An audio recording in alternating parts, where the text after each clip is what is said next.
Hey, welcome to Tabletop Skirmish Games. I'm Lee, and in this video I'll show you how I painted the Ogor Breacher from my Iron Golem Warcry warband.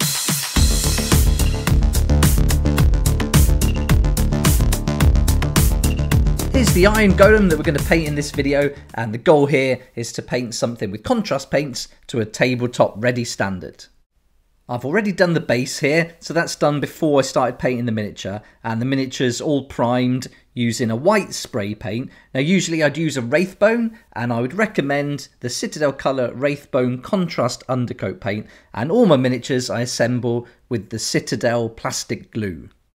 We'll be using 2 layer paints before we start applying the contrast paints, but mostly we're going to use contrast paints in this video. And the brush I use is the Army Painter Wargamer character brush, and I've also been using a Kolinsky No. 2, and that's a really great brush that I can highly recommend. So let's get started with the first layer paint, and this is the Pallid Wych Flesh.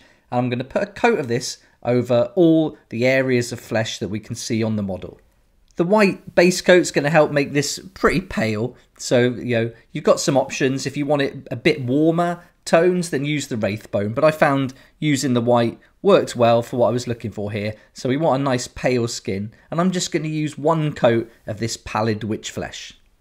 And I've just wet this down with a little bit of water, just a tiny bit of water, just to make it go on nice and smooth. And this is going to give us 1 nice smooth coating, and if you want to put 2 on, then that's fine, but I found with this and the nice white base that 1 coat was plenty. And so we're working our way in, and I'm using the Kolinsky No. 2 brush here, and having that longer bristles, this really helps to get in the detailed work. And I'm being as careful as I can, but I'm not worrying too much about going over to the lines of the metal areas, because we're going to give all that a base coat of Leadbelcher next. But I'm still taking my time to be as neat as I can and working in all those areas, going right in under the helmet there to get the neck painted too. So although you don't really see this, and you're certainly not going to see it when you're playing, even though we're looking for tabletop ready, I still want to get all these details painted nicely. So I'm working my way in there. And doing the flesh first is, I found, better than doing the metal first, just for neatness. The flesh is under the metal, so I'm kind of working my way from inside, if you like, to the outside, and then that's going to be a lot neater as we go through the miniature.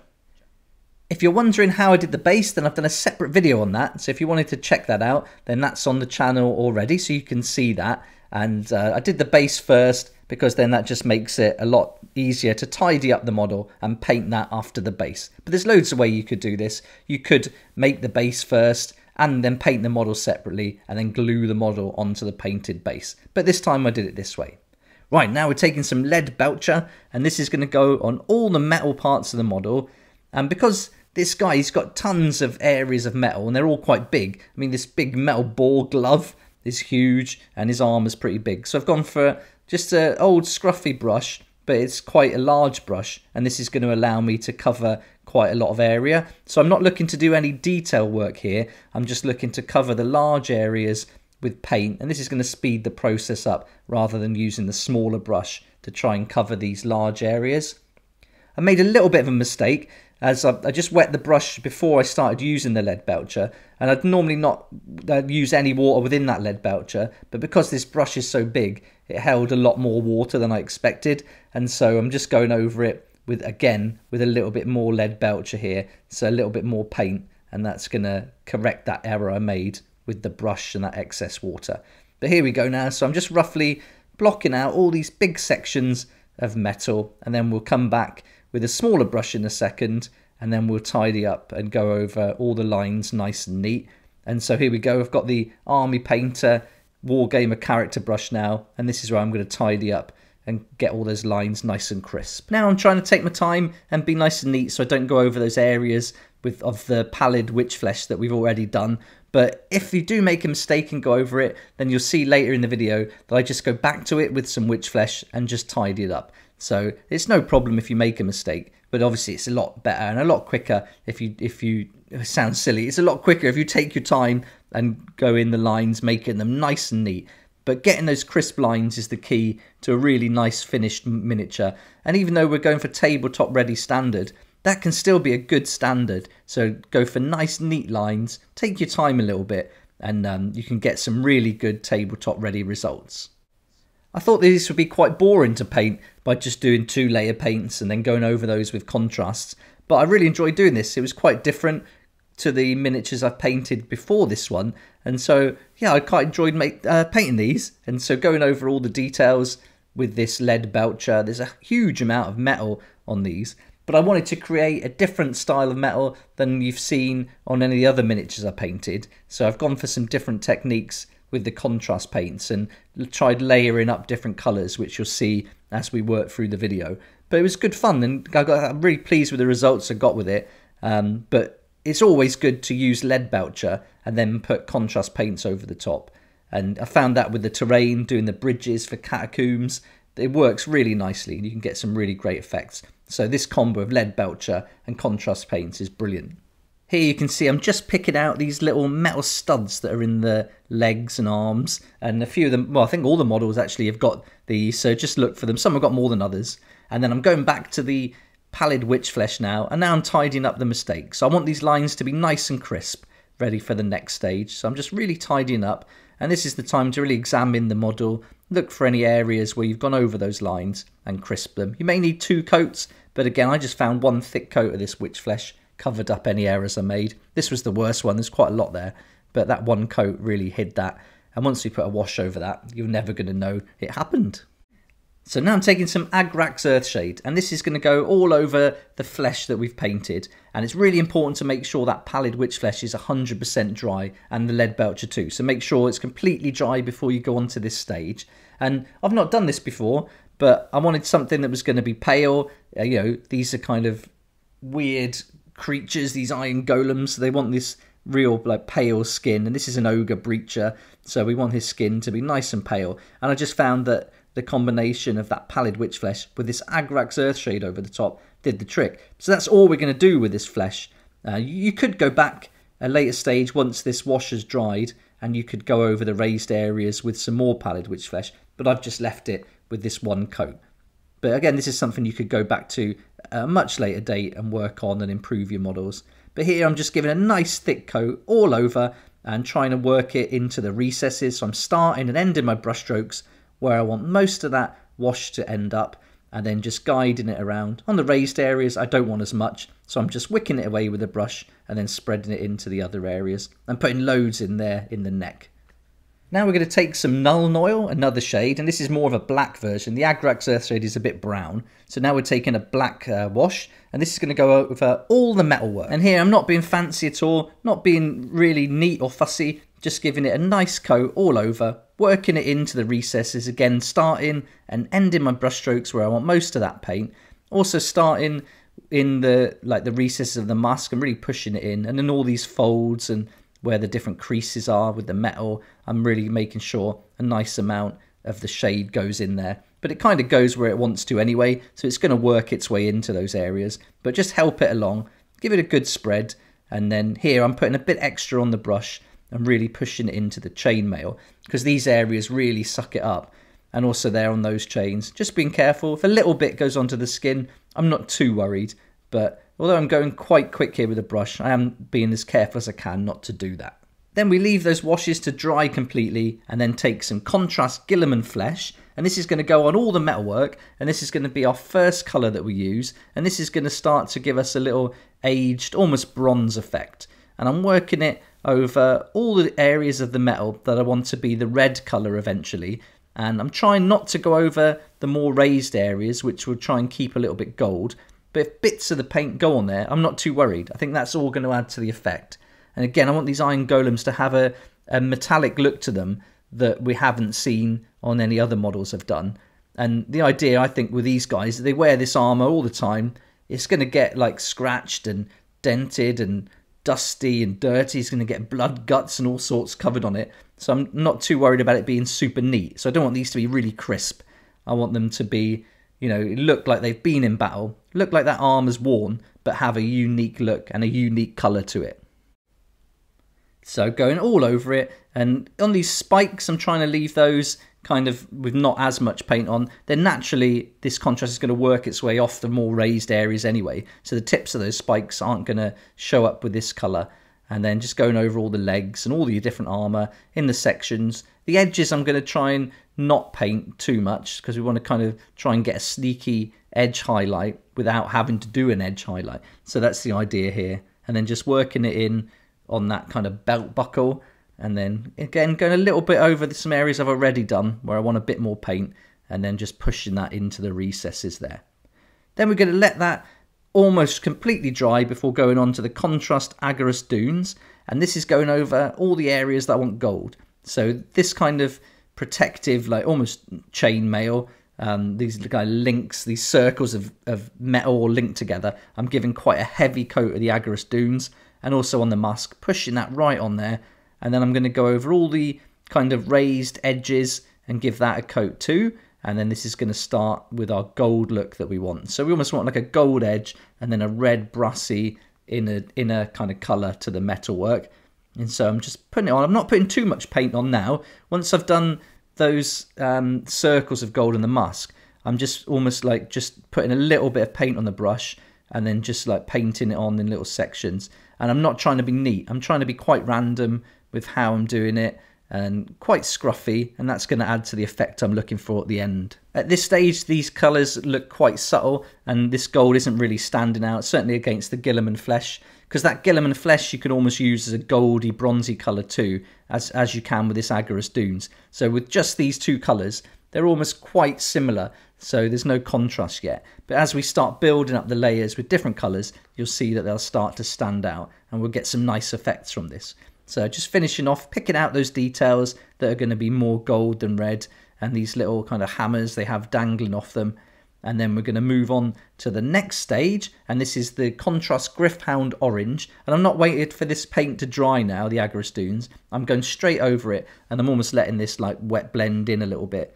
But I've hardly got any of this Gryphhound orange on the brush, and I'm just dotting it around on more of the raised areas. So I'm trying to avoid the areas that would have any like shadow or recess. I'm just trying to put this orange on the most raised areas, just to give that real bright gold look. And this is going to add a little bit of depth to that gold and bring it to life a little bit, and just make those raised bits stand out a little bit more.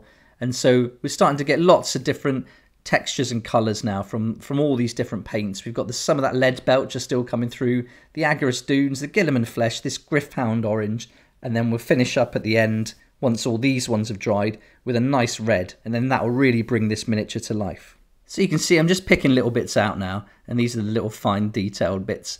But while all that's drying, I then took some technical paint, some Typhus Corrosion. I got this real scruffy brush that's all splayed out, and my hand's in the way a little bit, but if you can see, I'm just like almost spackling it on, just pushing that brush in. Yeah, it's back in focus now. And this is going to give it a little bit of an aged look, but I don't want this to look rusty at all, but I just want it to look kind of battle worn. So I'm putting some of that all over the weapons mainly, just this hammer and this ball, and that's going to really give us a bit of depth, some texture, some different colours going on. And this technical paint's awesome. Right, now all that's dried, it's time for the Blood Angels Red contrast paint. With this, I didn't want too much paint on the brush, and at first I put a little bit too much on, but you almost want it like a felt tip pen, so you're just like rubbing it on rather than kind of painting it on, if you like. So there's a little bit too much paint here, but it was okay, it worked out alright. But what I'm doing is I'm not going fully to the edge, and I'm not trying to give everything a coat of this. So it's just the kind of smooth areas of the metal I'm going on, and if you can see, I'm just dabbing my brush, almost dotting it all over to give it like a random effect rather than a nice smooth coat. So whereas in the past when we've used contrast paints, we're loading the brush up, starting and ending the brush stroke where we want most of the paint to build up, and then pushing it around. This is a totally different way of doing it, where we're almost using it like a felt tip pen and just dotting it on and making sure we get that nice red colour on all the smooth areas of metal. And this is where using a bigger brush comes into play. So I've got the Kolinsky number 2 now, and this longer brush can hold more paint, and so you've got a bit more control. That brush isn't going to dry out, so it's going to allow you to be a bit more like not fussy, a bit more precise with how much paint you're applying. And so for this technique, this brush is great for that. So there you go. I'm just going in with all the little gaps, making sure that's nice and red, and this is really bringing it to life now and really giving it that colour that we see on the artwork. And, you know, you could have left out the Guilliman Flesh stage, perhaps, and just gone with this red. But I wanted to try something different. I wanted to try mixing different paints, almost in a bit of a sketchy way, and just layer them all up together and see how that worked. And because I didn't want this to be super crisp, I wanted it to be a totally different metallic look to almost fit in with the narrative of the Iron Golems. So I'm just continuing to go around, taking my time now. I'm not going in the recesses at all. I'm trying to avoid those because I want to make the most of that shade we put in earlier, and also the other colours, the Guilliman Flesh. That's going to give us the shadow and shade we want in those recesses. But this is really to give us the colour on the smoother areas. So you can even see there on the edges a little bit, you're still seeing some of the Leadbelcher coming through too. And we're going to add a highlight to this whole model at the end with some dry brushing anyway. But the same on this leg. I didn't put any red paint on the very front of that shin guard, and that's almost given us a edge highlight for free. And the same here, I didn't go on those edges. And on the helmet, I'm avoiding those spikes and just painting in between them with this nice red. And you can see on that shoulder guard now, as it started to dry, we've really got some different shades, some depth to it, and you're seeing some of those different colours come through. And also that nice Aggaros Earthshade and Known Oil is coming through from underneath too. There we go, so that's the red now. That's really transformed it and given it a real nice deep colour. But we're going to let this dry completely before moving on to the next stage, where we'll take some Stormhost Silver. This is a layer paint, and we'll do some dry brushing. I got this small scruffy old brush, but the bristles are nice and soft. And you can see I've just put in a bit of paint on the end of the bristles. I'm working that into a bit of cardboard and then just pushing it in there so there's paint over all the bristles. And then I'm rubbing that paint off on a paper towel, just some kitchen roll, and then just working it on there, testing it on my hand. And then when I'm happy I've got just the right amount on the brush, I start going over all the metal work, all the weapons first. And I'm starting with these weapons because I want them to get the most of this colour. I want those to be the most kind of silver on the edges. And so I'm being careful at first just so I know how much is on that brush and how much is going to come off onto the model. And then I'm just working round and here. So this is going to brighten this up a bit, and we'll still see a bit of that typhus corrosion coming through, but this is going to knock back quite a bit of it and give us some nice kind of weaponry that looks like it's been maintained. And I'm going over the face guard, picking out the very tips of these spikes and just brushing it over the edges and the different parts of the armour that really stand out. Going over that gold a little bit too. And also in the belt buckle, I went over and just covered the bits that are relief, like sticking out from it. And then we'll go over those again after this stage and just brighten it up. And here, going down, I always try and do like downwards brush strokes because that's where the light's going to hit mostly from the top down. And so I'm kind of mimicking that when I put the highlight on. And so just continuing to pick out those areas. And as you start getting that paint off the brush, you're going to have less paint on there, obviously, so then you can be a bit more heavy-handed, or you can go for the areas of the model where you don't want that highlight to be too pronounced. So this is quite a big miniature, so I'm constantly turning it, making sure I've covered all the areas I want to, and then just going over the little bits I want a bit more highlighted, like there on the edge.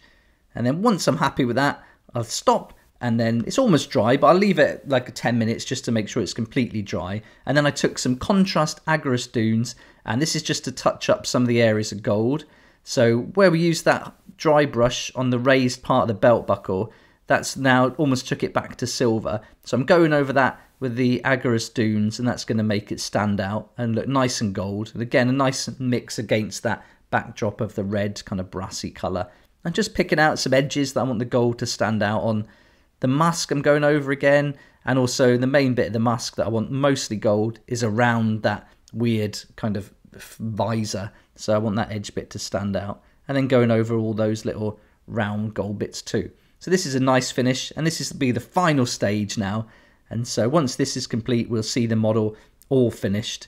And then just touching up the back. And then that's us completely done. And here we are. Here's the Iron Golem all finished, painted with contrast paints to a tabletop ready standard. I was really happy with how this turned out, and trying some different techniques with the contrast paints I think worked really nicely for this. And when you see him on the tabletop and you stood back a little bit, I think he looks great. And then the model I've just, the base I've just painted with a real dark, almost black blue rim, and that's going to contrast nicely with the orange. If you'd like to see how to make the bases, then I've done a separate video on that, and that shows you how to make this simple rocky effect with a little bit of green dotted in there, again working nicely against that orange and then the blue we used on the rim. You can use the techniques in this video to paint all of the Iron Golem miniatures from the set, but there's a few differences on like the handle, and I'll do a separate video for another miniature, and then with this video and that video we'll cover pretty much everything you'd need to paint all of the miniatures from the set. I'll put links to everything we used in this video in the description below, and there'll be affiliate links to Element Games where you can save up to 20%, and as an affiliate link they don't cost you anything extra, in fact they save you that money and I get a small commission for every sale, so thanks so much for that support. And if you'd like to support the channel in a different way, then please check out my Patreon page. It's a great place where we hang out on Discord, talk about Warcry, Underworlds, Curse City, any other games we're into, help each other out with tips, tricks, and share our hobby. And you can also get content there that you're not going to find anywhere else. So I'll put a link for that in the description too, and it'll be awesome to see you there. I hope you found this video helpful, and thanks so much for watching. Please like if you like it, subscribe for more videos like this, and don't forget to hit the notification bell to join me next time on Tabletop Skirmish Games.